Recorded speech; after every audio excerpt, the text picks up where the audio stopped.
முருகா, வெற்றிவேல் முருகா. என் அன்பு பிள்ளையே, நீ மனதில் நினைத்து கொண்டிருப்பவரை உன்னுடைய வாழ்க்கை முழுவதும் தொடர வேண்டும் இந்த பந்தம் என்று நினைப்பவரை உன் வாழ்க்கையில் நீ நிச்சயமாக பெறுவாயா மாட்டாயா என்ற குழப்பம் உனக்கு இருக்கின்றது. உன் குழப்பத்தை தீர்க்கவே உன் அப்பா முருகன் உன்னை தேடி வந்துள்ளேன். என்னை புறக்கணிக்காமல் இதை கேள் தங்கமே. நீ எந்த அளவிற்கு அவர் மீது அன்பு வைத்திருக்கின்றாய் என்று என்னால் புரிந்து கொள்ள முடிகின்றது. இருந்தும் உனக்கு எதற்காக ஒரு சந்தேகம்? வாழ்க்கையில் நீ பல பேர் மீது அளவு கடந்த அன்பு வைத்தாய். ஆனால் ஒருவர் கூட நிரந்தரமாக உன் வாழ்க்கையில் இல்லை. இது வெறும் காதல் என்ற மூலியமாக நான் கூறவில்லை. ஒரு சகோதர உறவாக இருக்கட்டும், நட்பாக இருக்கட்டும், நீ பல பேரின் மீது உண்மையான அன்புடனும் அக்கறையுடனும் பழகி இருக்கின்றாய். ஆனால் இறுதியில் சந்தித்தது என்னவோ ஏமாற்றமும் துரோகமும் அல்லது தேவையில்லாத ஒரு பிரிவு மட்டுமே.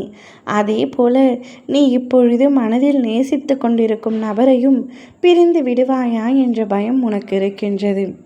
உன் அப்பா நான் சொல்கின்றேன், நிச்சயமாக நீ அவரை பிரிய மாட்டாய். அவரே உனக்கு வாழ்க்கை துணையாக வருவார்.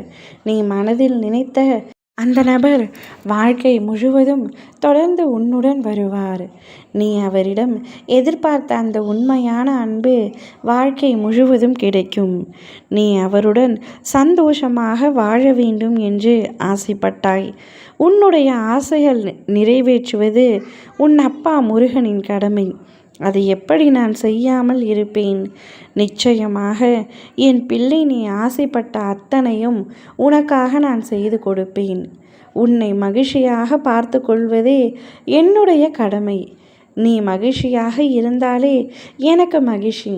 இப்பொழுது உனது சந்தோஷம் எங்கு உள்ளது என்று தேடி பார்த்தால் அது உன்னவரை நீ வாழ்க்கை துணையாக ஏற்பதில்தான் இருக்கிறது என்பதனை புரிந்து கொண்டேன்.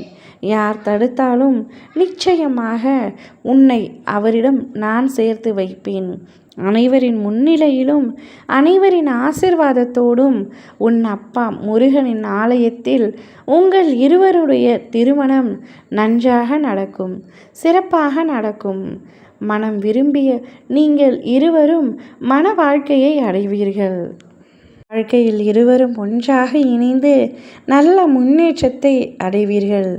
நீ அவரை திருமணம் செய்தால் உன் வாழ்க்கையே வீணாகிவிடும் என்று கூறியவர்கள் அனைவரும் உங்கள் வாழ்க்கையை பார்த்து பொறாமை கொள்ளும் அளவிற்கு பல அற்புதங்களை நான் நிகழ்த்துவேன்.